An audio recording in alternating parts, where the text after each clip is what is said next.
I stared at the group chat message on my phone screen, and something inside my chest just cracked wide open. Hey everyone! Quick update on Father's Day. We've decided to keep it immediate family only this year. Just me, Linda, and the kids. Hope you all understand. The message came from Gerald, my son-in-law, in our family chat group. My name is Howard Sullivan. I'm 59 years old, and I spent 35 years as a plumbing contractor before I retired last year.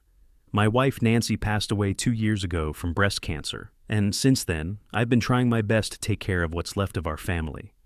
Looking back now, maybe that was my first mistake. Maybe it was my last act of love for Nancy, trying to honor her memory by protecting the family we built together.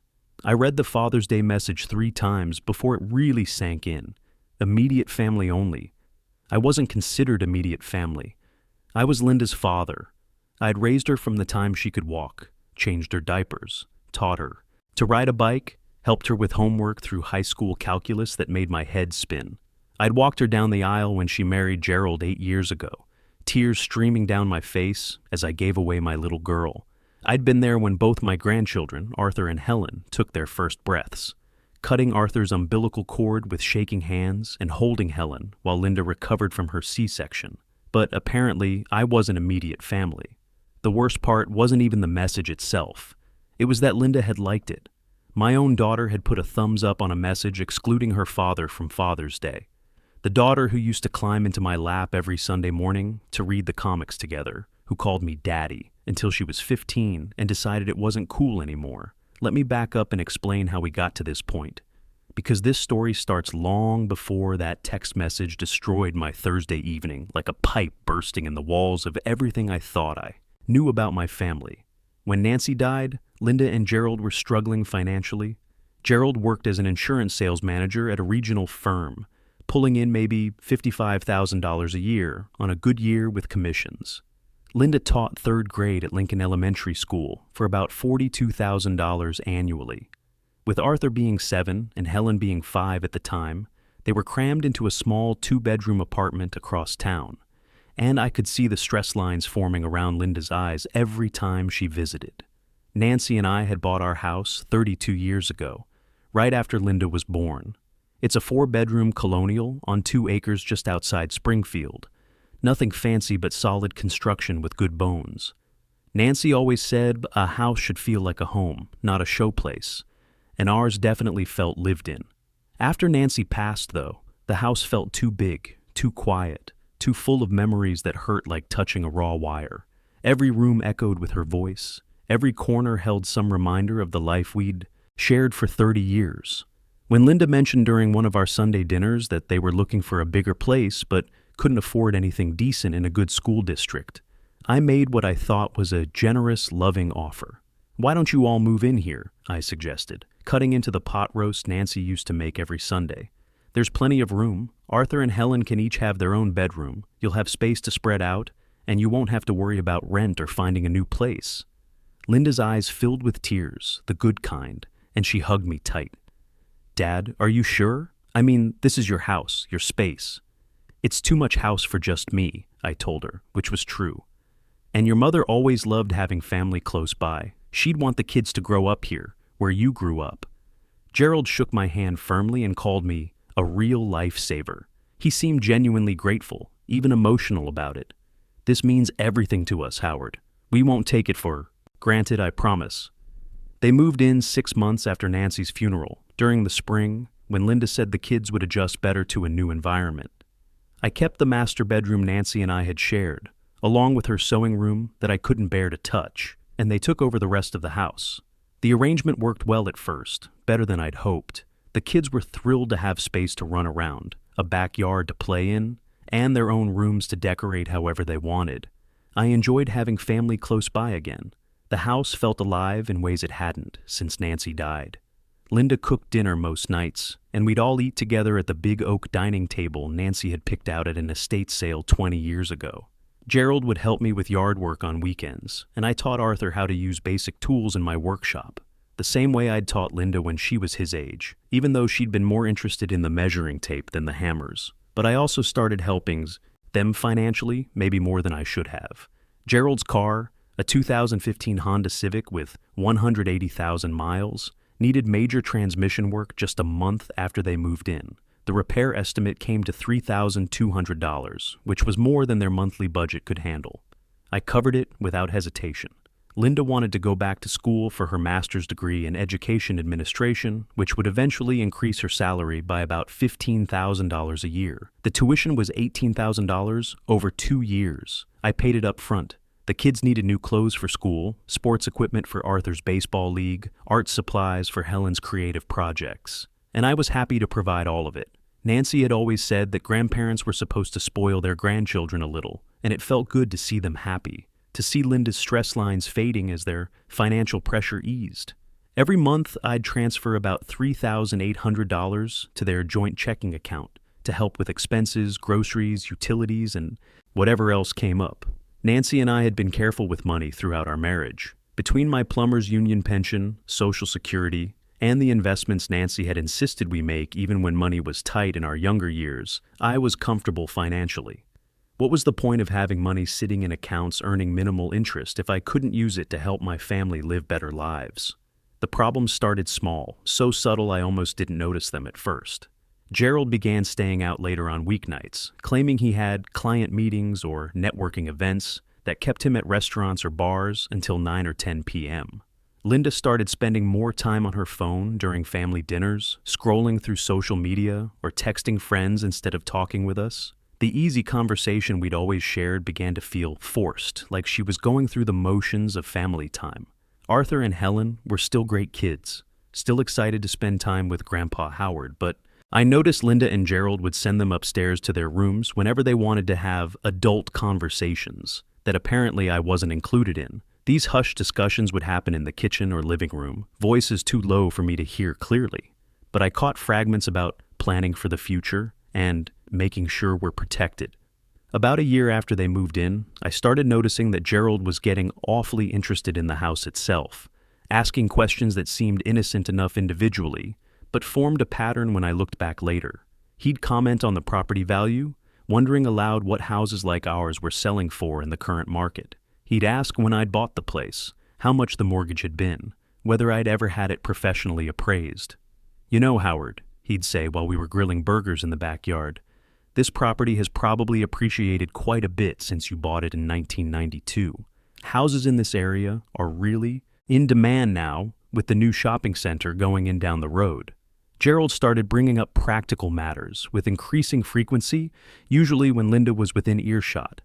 What would happen to the house when I got older? What if I had health problems and couldn't maintain the property anymore? Had I thought about what would be best for Linda and the kids if something happened to me? "You should probably think about estate planning," he'd suggest during Sunday dinner. Passing the mashed potatoes, Nancy's recipe had been the only one Linda could never quite master.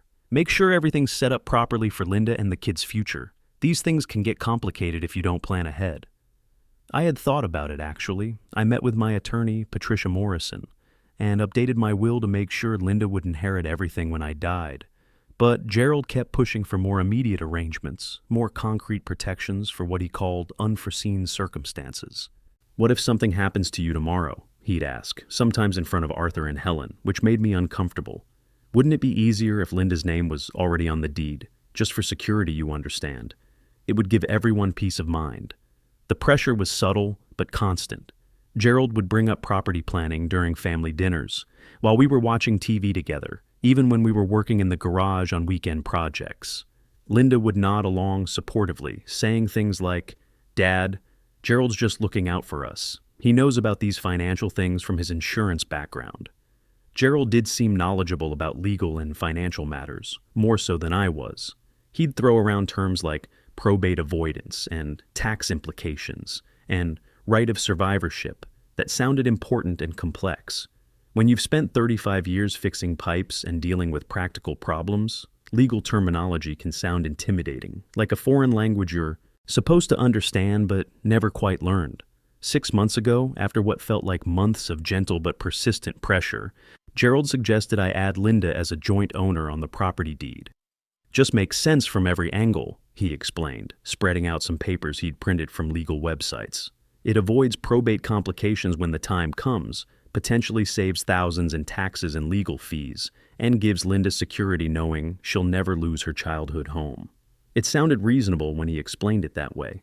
Linda had grown up in this house after all. She'd taken her first steps in the hallway, learned to ride a bike in the driveway, had her high school graduation party in the backyard. Of course she should feel secure about her connection to this place. My attorney explained the implications clearly when I called to set up the paperwork. Joint ownership with right of survivorship meant Linda would automatically inherit the house when I died, but it also gave her legal ownership rights while I was still alive. Patricia asked if I was sure about the decision, if there were any concerns I had about Linda's judgment or her marriage, but I couldn't think of any good reason to doubt my own daughter, so I did it. I added Linda's name to the deed as joint owner with right of survivorship. Gerald was there when I signed the papers, and he seemed genuinely pleased, thanking me for trusting them with something so important. Linda hugged me and said it meant everything to her to know she'd always have a connection to the home where her mother had raised her. That was probably my second big mistake, though I wouldn't understand why until much later. Things changed after the deed modification, subtly at first, but increasingly obvious as the weeks passed. Gerald became more assertive about household decisions and property improvements. He'd talk about renovations we should consider, upgrades that would add value to our investment. He started treating the house more like it belonged to him, leaving his tools scattered around the garage without asking, rearranging furniture in the living room because it would flow better, even adjusting the thermostat settings without considering that I might have different temperature preferences than a man 20 years younger. When I mentioned that I preferred the house a bit warmer, Gerald would laugh and say something about how we need to think about energy efficiency, or old houses waste so much heat. The word "we" started appearing in his vocabulary more frequently when discussing my property, my utilities, my maintenance decisions. Gerald also began making comments about my daily routines that felt like criticism disguised as concern. If I forgot where I'd put my reading glasses, he'd shake his head and say something about how these little memory slips were probably normal for someone my age, but maybe I should mention them to my doctor. When I mixed up the date of a dentist appointment, calling on Tuesday to confirm a Wednesday appointment that was actually scheduled for Thursday, Gerald made sure Linda heard about my confusion. "Your dad seemed really mixed up about his appointment today," he'd tell her, loud enough for me to overhear. He was insistent that it was Wednesday when the receptionist clearly said Thursday. "I'm just wondering if we should be paying attention to these kinds of things." The final straw came 3 weeks ago with that Father's Day group chat message that started this whole mess. I didn't respond to Gerald's announcement that I wasn't considered immediate family. Instead, I did what 35 years in the plumbing business had taught me to do when something doesn't smell right, but you can't immediately see the problem. I started investigating, methodically checking every connection until I found the leak. First, I looked at Gerald's social media accounts, which had always been pretty public. His Facebook profile was filled with posts about building wealth through real estate investment and securing your family's financial future through smart property decisions. He'd joined several online real estate investment groups and was constantly sharing articles about property flipping strategies, rental income opportunities, and something called house hacking that seemed to involve living in properties while generating income from them. His LinkedIn profile showed he'd been taking online courses through his insurance company about estate planning consultation and property investment guidance for clients. These weren't random interests. Gerald was systematically educating himself about real estate and property law. Then I started paying closer attention to his phone conversations, which wasn't hard since our house has thin walls and Gerald wasn't as discreet as he thought he was. I began hearing fragments of discussions that made my blood run cold. Phrases like getting the old man to sign over more, control, and making sure we can move forward with our plans without interference, and establishing the mental decline pattern.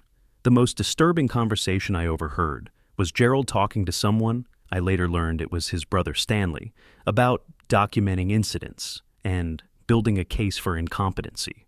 Gerald was actually keeping notes about my forgetful moments, my minor confusions, anything that could be construed as cognitive decline. The breakthrough came when I was cleaning out the garage on a Saturday morning, trying to organize the space that had become cluttered with Gerald's tools and equipment.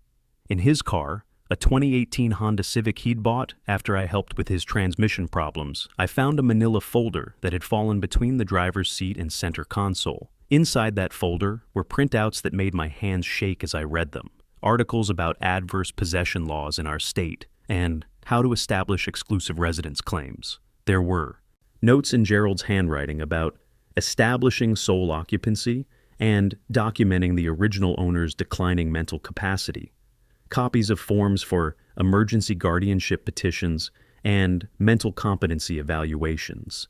But the document that hit me like a sledgehammer to the chest was a handwritten timeline in Gerald's careful script. It outlined a step-by-step plan for having me declared mentally incompetent, with Linda petitioning for legal guardianship based on documented evidence of my cognitive decline. The final step, circled in red ink, read, sell property, relocate H to assisted living facility, purchase rental properties with proceeds. My blood went cold as I realized the scope of what Gerald had been planning. This wasn't just about freeloading or taking advantage of my generosity. Gerald was systematically working to steal my house, my independence, and my ability to make decisions about my own life. He was planning to put me in some kind of care facility while using my own property to build wealth for himself and Linda. The rental property research was extensive. Gerald had identified several duplexes in nearby towns that could be purchased with the proceeds from selling my house. He'd calculated potential rental income, down payment requirements, and estimated profits from what he called leveraging Howard's equity. The coldest part was a budget projection that included monthly costs for my care at various assisted living facilities, with a note that cheaper options may be adequate given his declining condition. I sat in my garage holding evidence of my son-in-law's plan to steal my life, and I felt every one of my 59 years weighing on me like water pressure in a damaged pipe ready to burst. That afternoon, I called my old friend Vernon Hayes, who'd been a police detective for 30 years before retiring. Vernon and I had known each other since high school, and he was one of the few people who understood both legal procedures and how to handle family situations that had gone seriously wrong. "Vernon," I said when he picked up, "I need some advice about protecting myself legally, and it's more serious than a property dispute." I explained everything: the gradual pressure about the deed, Gerald's behavior changes, the documentation I'd found, and the scope of his apparent plan. Vernon listened without interrupting, asking only a few clarifying questions about dates and specific incidents. "Howard," Vernon said when I finished, "what you're describing is elder abuse with intent to commit fraud. Gerald's not just planning to take advantage of you. He's planning to systematically destroy your legal capacity to resist.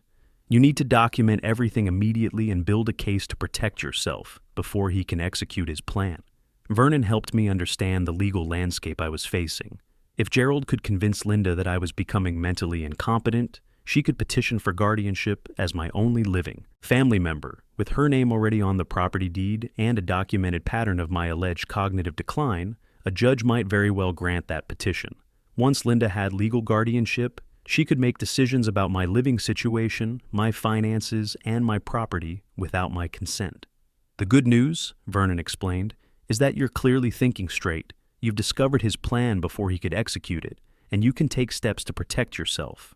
But you need to be smart about how you handle this. Gerald sounds like he's been planning this for months, maybe longer."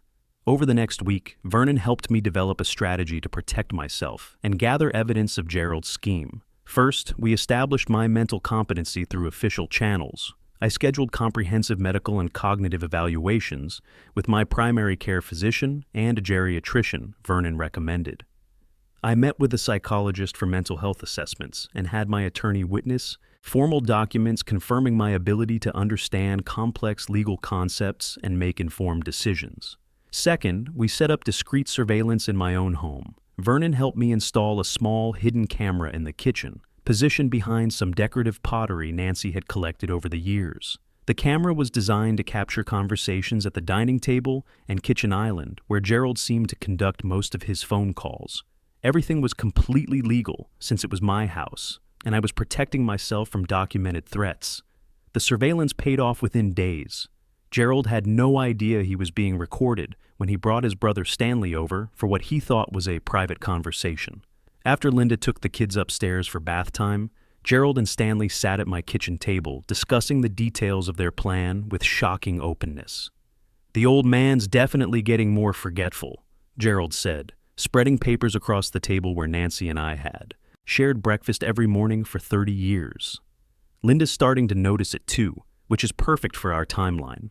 Yesterday he couldn't remember where he put his reading glasses. They were on his head. And last week he got confused about whether his doctor's appointment was Wednesday or Thursday. "That's exactly what you need," Stanley replied, looking at the guardianship paperwork Gerald had prepared. "You document stuff like that consistently, and it builds your case for diminished capacity. Once you establish that pattern over several months, you can probably get Linda appointed as his legal guardian without much resistance from the court." Gerald nodded, clearly pleased with how his plan was progressing. "Linda trusts my judgment about financial matters, and she's already worried about her dad living alone in this big house. Once we have guardianship, we can make the argument that he needs supervised care, and this property is too much for him to manage." "And then you sell?" Stanley asked. "Exactly. This place is worth at least $400,000, probably more with the right improvements. We sell it, buy something small and manageable for Howard, maybe one of those senior living apartments, and use the difference to invest in rental properties like we talked about. That duplex you showed me would cash flow about $1,800 a month after expenses." Stanley leaned back in his chair, looking satisfied. "Smart plan. And if the old man complains about being moved to assisted living, you just point to all the documentation about his mental decline. Who's going to believe a confused old man over his concerned daughter and son-in-law?" I was sitting in my workshop just outside the kitchen, listening to them plan to steal my home, my independence, and my dignity, while using my own daughter as their unwitting accomplice. The recording device captured every word, every casual laugh about my supposed mental decline, every calculated step in their scheme to destroy my life. That night, I called my attorney Patricia and played her the recording. She confirmed my worst fears about the legal vulnerability I'd created by adding Linda to the deed. But she also assured me that Gerald's recorded statements about fraud and elder abuse would be powerful evidence in any legal proceedings. "What do you want to do, Howard?" Patricia asked. "Do you want to try to repair this relationship, or do you want to protect yourself and end this permanently?" I thought about Nancy, about the values she'd taught Linda, about the kind of man I wanted to be for my grandchildren. "I want my daughter to understand what her husband is really planning," I said, "and I want to make sure this never happens to anyone else." The confrontation came on the Saturday before Father's Day. Gerald was in the garage working on his car when I approached him with a folder containing copies of all the documents I'd found, along with transcripts of his recorded conversations. "Gerald," I said calmly, "I think we need to discuss your plans for my property and my future."